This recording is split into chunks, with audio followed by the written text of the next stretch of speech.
Hey guys, welcome to my live. Let some people hop on. So we are live here on Instagram and Facebook.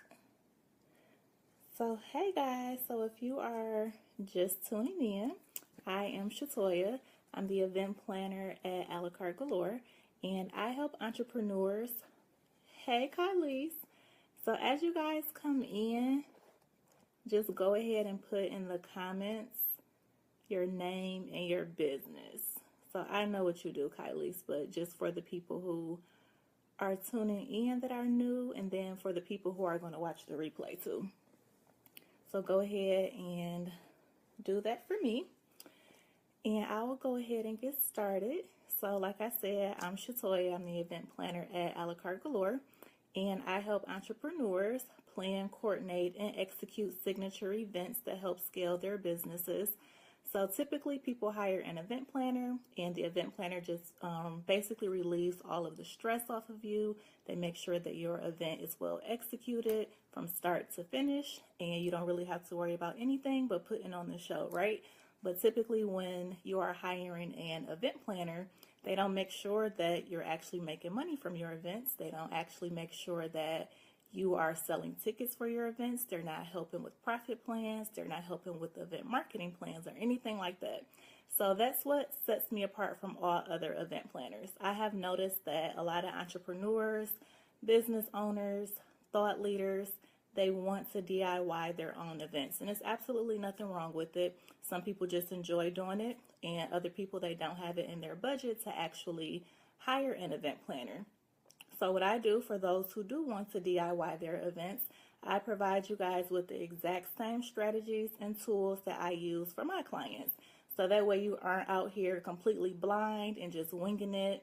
And I think that's why a lot of events are failing. So sometimes you'll see that entrepreneurs will host events and then they either have to reschedule it, they're canceling it, and it's because they aren't able to fill seats for their event, and that's because they didn't have an event marketing plan. So you can't just host an event and just throw it up on Instagram or Facebook or any social media platform and think that that's going to sell the event out alone. You have to actually have specific strategies to actually get people to buy tickets, right? So that's what we're going to talk about today. So we're talking about 5 reasons why you struggle to sell tickets for your event. So has anybody on here hosted an event? I know Kylie's has hosted an event. You have a retreat that's coming up too, right, Kylie's? Hey, Black Girls Created. Go ahead and put in the comments what you do. Just put your name and what your business is. Hey, Mallory. Hey. So go ahead and put in the comments what your business is, what it is that you do, and if you've hosted an event. So Mallory's hosted an event. Awesome. So I'll give you guys, we'll discuss, and feel free to let me know if you have any questions as we go through this. So one of the reasons why people struggle to sell tickets for their events is because their event does not stand out from what everybody else is doing, right? So if you're just falling in the mix of everybody else's event, how do you think that people are going to want to be attracted to attend your event opposed to everybody else's, right? So first things first is you have to make sure that your event stands out from what everybody else is doing. There are tons of event trends that are going on right now as far as topics and things like that, as well as themes. And I have an e-guide, so if you guys go to the link in my bio, you can check out the e-guide, and I give you guys 5 trends to avoid, so that way that you can stay away from doing what everybody else is doing. So if you're hosting the same events that everybody else is hosting, it's going to be a lot more difficult for you to be able to get people to sign up for your event, because like you guys know, I'm pretty sure some events that you probably don't go to anymore because it's kind of like the same thing over and over, right? So if you're hosting a signature event, whether it's a conference or a retreat or a VIP mastermind or some type of intensive workshop, make sure that it's something that's set apart from what everybody else is doing, right? So you have to get unique. You have to get super creative. and that you can figure out what your unique proposition is, or you can find that through kind of your messaging. So for example, I'm an event planner. So what do event planners typically do? They plan events, but there aren't many event planners out here who are actually helping you to plan your event if you choose to DIY it. There's not a lot of event planners out here who are helping you to create a profit plan to make sure that you actually make money from your event. There aren't a lot of event planners out here who are helping you to create an event marketing plan. So that's something that makes me unique. So figure out what it is that makes you unique and create an event around that, right? So that's something to help you to kind of get creative and figure out what your signature event is going to be for your specific business. And make sure that once you figure that out, like you find your lane and you stay in your lane. I've seen so many entrepreneurs who are kind of watching what everybody else is doing, and they see, oh, she's doing a fireside chat on social media branding or personal branding for her business. And hey, Kanisha, she's doing that, so I want to do a fireside chat too. Or she's doing a speed networking event, I want to do a speed networking event. And you're kind of just watching what everybody else is doing, and you're kind of steering out of your lane. Like what they're doing isn't necessarily what you should be doing. And what they're doing, you don't even know if they even have the right tools, the strategies, and the resources. So it's kind of like the blind leading the blind out here, right? So if you're going to plan your own event, make sure that you have the right tools and strategies to do so. I have 3 free trainings, and I have had people who have signed up for them, and they've hosted events, and their events have been successful just from my free trainings, right?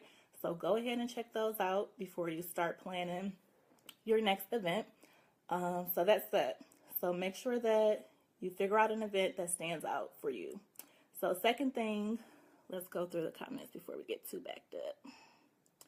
I saw Kanisha. So hey, Amanda. So you're a part of Black Girls Create, an organization and creative Black women. Do you have a Facebook group? Do you have a Facebook group, Amanda? Aisha's a fashion designer. So you help creative women feel empowered in life and connect them to opportunities through monthly events. Awesome. So you're already hosting monthly events. Are your monthly events free, Amanda?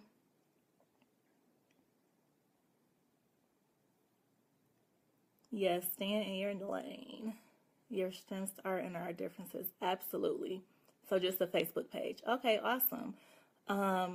Go and like my Facebook page, and then once I get off of my live, I'll go back and like yours. And you just created the first 2 events, and they're free. Awesome. So the thing is, with free events, I encourage everybody to do free events. So here's the thing. Sometimes people will just continue to host free events, and they don't necessarily have a profit plan. I'm not saying there's anything wrong with what you're doing. Keep hosting the events. But I want people to kind of get in the habit of knowing is that you can actually make money from free events. And I do it all the time. And I have a training on that as well. Good question. Kylie, you guys can put where you're located too so you can connect as well. So the second thing is your event theme or topic needs to be more specific. And when I say more specific, I don't mean adding a bunch of topics to make it seem like you're giving so much value, right? So I've seen a lot of upcoming events and conferences, and they have a ton of workshops, and it's not necessarily focused on one specific area. So there are some events and conferences that's focused on faith, like faith-based conferences. Absolutely nothing wrong with that. Faith-based conferences, and they're focused on like social media, fashion, branding, social media, helping you to figure out what your purpose is, helping you to build a website, talking about SEO. Like, that's just way too much for one signature event, right? Hey, K Renee.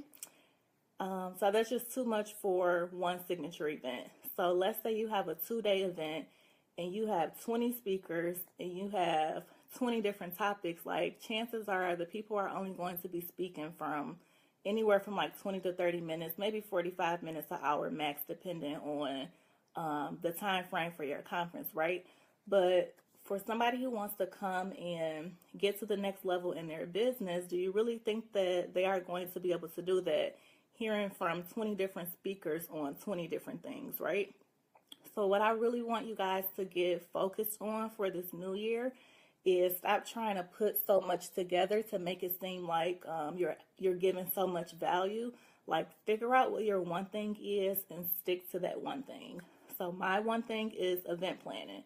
If I do any events or any workshops, anything like that is going to be on event planning, and it's going to be on teaching you how to plan and launch your event. It's going to be on profit plans, event profit plans, and event marketing. Those are my three things. You aren't going to see me out here teaching you guys how to do anything other than that, right? So those are my three specific areas. So figure out what at least your three that you're going to focus on, that you're going to teach when you host your signature events, right? So that's what I want you to focus on. Another thing, I want you to get crystal clear on who your audience is for your event, right? So a lot of times people are just saying that my event is for entrepreneurs. Well, I've been to events for entrepreneurs and they weren't necessarily for me, right? So get specific. Are you targeting service-based entrepreneurs? So for me, I focus on service-based entrepreneurs. So those are online entrepreneurs, coaches, authors, podcast hosts, thought leaders, things like that. So I'm specific in who I work with or who I target, right? So figure out who it is that you want to be in your event. Just saying that you want entrepreneurs there, like, that's too broad. Like, get specific. And some examples, like I said, is service-based, online, and product-based. So those are just a few examples. So that is going to help you to get more focused on what it is that you're putting out there. And if it's something that's very specific, it's going to be a lot more easier to reel out the people who should be attending your event opposed to the people that haven't been attending your event. So you aren't for everybody, right? I'm not for everybody. So you can't host an event and just try to force people to come, and then they get there and they're disappointed because the value that you are offering is not for them or it's not working for them. And now they're going to go back and say, well, I attended this event and I didn't learn anything, or she said it was going to be about this, but we didn't talk about nothing that she said we were going to talk about. So you don't want to be that person, right? So figure out who it is that you want to be at your event and then target those specific people. So the third thing is, I guess we're on 4 already. So 2 and 3 I kind of put together. So figuring out your event theme and topic needs to be more specific, and then determining your specific audience. So the fourth one is you are struggling to sell tickets for your event because you haven't built loyalty with your audience. So here's one thing that I've seen. I've seen entrepreneurs host free events, and then they go and they all of a sudden pop up with a $75, $100, $200 event. And their audience is like, well, we've been attending these events for free all of this time, and then now why is it so much money? So you have to be very specific. I encourage you to start with free events and then go to your mid or high level events and then whatever your signature event is, right? But you kind of have to nurture them into it. You have to be specific as to what's the difference between the free events that you're doing, or even if it's the low level events where it's anything from like free to, let's say, like $35. And then let's say you want to charge $75 or $97 for your next event. You need to be very specific as to what additional value they're getting from this $97 event that they can't get from this free or $35 event, right? So you're kind of reeling them in and then letting them know the value that they're getting, why they should be attending, the experience that they will be getting from it, and just things like that. So don't just go out, hey, hosting free events, and then you pop up tomorrow and you hosting a $500 event. You kind of just, it went over your audience head. So icebreaker type initially, or straight to the point initially. Absolutely. Yep. So that is right. So it's fine to start with free events. So what I typically do is I'll do webinars. I'll do a free event, And then you can go ahead, you can go straight into your conference or your next event, or if you want to do a paid workshop and then your signature event, you can do it that way. So it's different ways, but I just want you guys to be strategic in what you choose to do, okay? So let's see. The last one is, so this is number 5. So you're struggling to sell tickets for your event because your event marketing plan sucks, right? So a lot of people don't even know what an event marketing plan is. Do you guys know what an event marketing plan is? Anybody knows?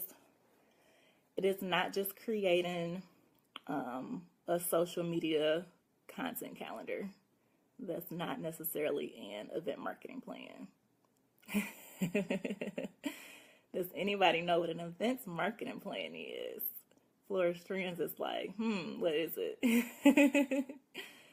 So your event marketing plan is pretty much your promotional strategy, a plan to market your event. Yep, that's good. On social media and in person. Yep. So basically your event marketing plan is your promotional strategy to get people to buy tickets for your event, right? And it includes more than just social media. So event marketing, email marketing, I'm sorry. So email marketing is another example. Blogging can be another example. So anything that's going to drive traffic to get people to attend your event. And then even with just posting on social media, you can't just post the flyer every day. You created one for the retreat this year, last year not so much. Okay, yes, if you're doing any event, even if it's a free event, you still need to have an event marketing plan. Obviously, it doesn't need to be as laid out and tailored as your signature event one would be, but you need to have one. So social media, so not just creating, not just posting flyers. So you post your summit flyer or your conference flyer or your retreat flyer. Like, you have to provide high value content. So don't just post the flyer, post content where you're giving your audience the opportunity to see the experience that they're going to get once they come to the event. The speakers that are going to be there, giving brief descriptions about the speakers, what the speakers are going to be talking about, letting them know when they walk away, what are they going to walk away with. So those are just some things to kind of give you an idea of what to put in your social media calendar for that portion of your event marketing plan, but making sure that you are doing more than just posting on Instagram and Facebook. And I have that in one of my trainings too, and I give examples as far as like guest blogging, affiliate marketing, and things like that. So I have a ton of free resources for you guys, and it's stuff that actually works, so it's not just fluff that you're going to read and be like, I already knew this, or this didn't help me. So it has helped people before. And then even if you need additional help, I have strategy sessions that are open for the month of January. I have a client, she did a strategy session with me about 2 months ago now, and her event just passed this past weekend, and her event sold out from just one strategy session. So the stuff that I give you guys is literally the same stuff that I use when clients hire me to be their official event planner when they don't want to do any of the work. So I'm all for you guys DIYing your events. I have absolutely no problem with it, but I want you guys to actually have a strategic plan, to actually have a foundation that you're working off of. I don't want you looking to see what everybody else is doing and trying to implement that in your business or for your event, because just because something is working for somebody else doesn't necessarily mean that that's going to work for you. Strategies are specific to what your business is, right? And what your event is and what your purpose and the value that you're going to be giving out, right? And another thing, you don't know if these people are credible who are planning their events. A lot of people are out here just winging it, right? Because event planning, people say, is expensive. I don't like to look at event planning as being expensive. I like to look at event planning as being an investment. So if it's something that you don't know how to do, then what do? You pay somebody to do it, right? So you guys have businesses. Let's say you didn't know how to create a logo. Did you go and try to create the logo yourself? No, you hired somebody, right? Did you go and try to develop your website yourself? No, you hired somebody to do that, right? So it's the same thing with event planning. And then I'm here to help because I'm actually giving you guys strategies so that you can do it yourself if you don't choose to hire me as your event planner. So what about legalities? So what exactly about it? Like contracts? Make sure my phone doesn't die. Can you be a little bit more specific?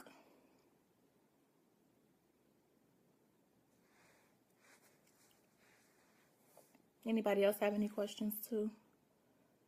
So contracts. So contracts like with your speakers, like what specifically? So you should have contracts for your speakers. You should have contracts with anybody that you're working with on your event, whether it's vendors, even if they're providing something for free, you need to have a contract with them. For locations. So the client that I just recently had, so I live here in Atlanta, Georgia. I plan events here in Atlanta, Chicago, Detroit.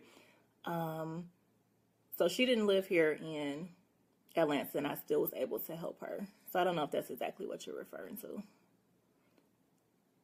as far as me working with clients out of state, or if it's just specifically with contracts, making sure that you have contracts for anybody that you're working with that's related to your event. Venues, all of that good stuff, vendors. Did that answer your question? If not, let me know. Anybody else have any questions? So you guys have a ton of free resources if you click the link in my bio that you can start to work off of. And I have some strategy sessions open for the month of January. So with the strategy sessions, if you know that you are planning an event soon and you have no idea where to start, you have no idea what to do, you have no idea how to find a location, you have no idea how to get a venue for free, or how to get venues at lower cost, or creating your marketing plan, your profiting plan, like whatever it is, you have a full hour with me on for the strategy sessions, and I can help you guys with that. Another service that I do provide as well is creating an event marketing plan for you. So event marketing plans are very, very detailed. If you're creating it yourself, it needs to be super detailed. So that's one thing that I provide, is doing your event marketing plan for you. So literally all you have to do is take the plan and use it.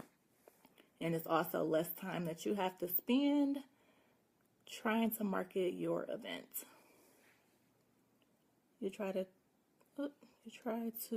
contact your network and have them bring 1 to 2 people. That helps a lot. Yes, that's a good strategy too.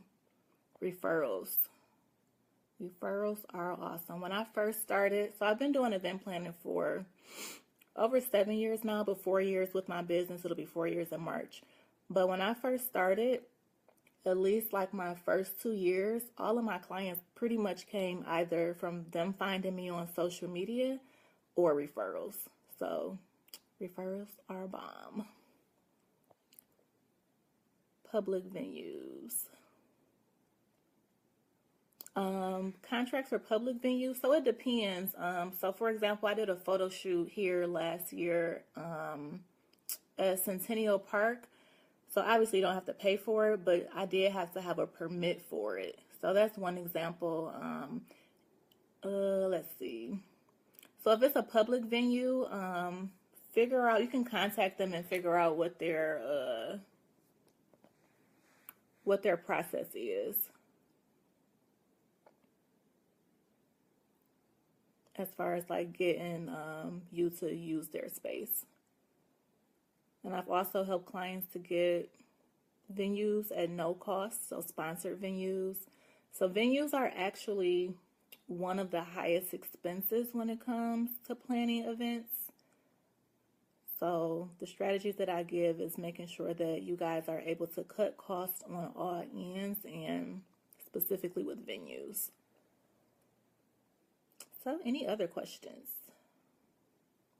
before I hop off?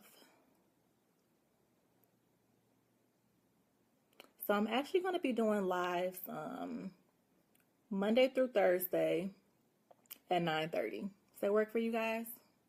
You guys get 4 lives with me a week. That's a lot. That's a lot of content. You're welcome. Great per usual. Yay! So does that work for you guys? For me to do 4 lives a week? I think most people do like 1 live a week, right? That works for you guys? 9:30 Eastern Standard Time.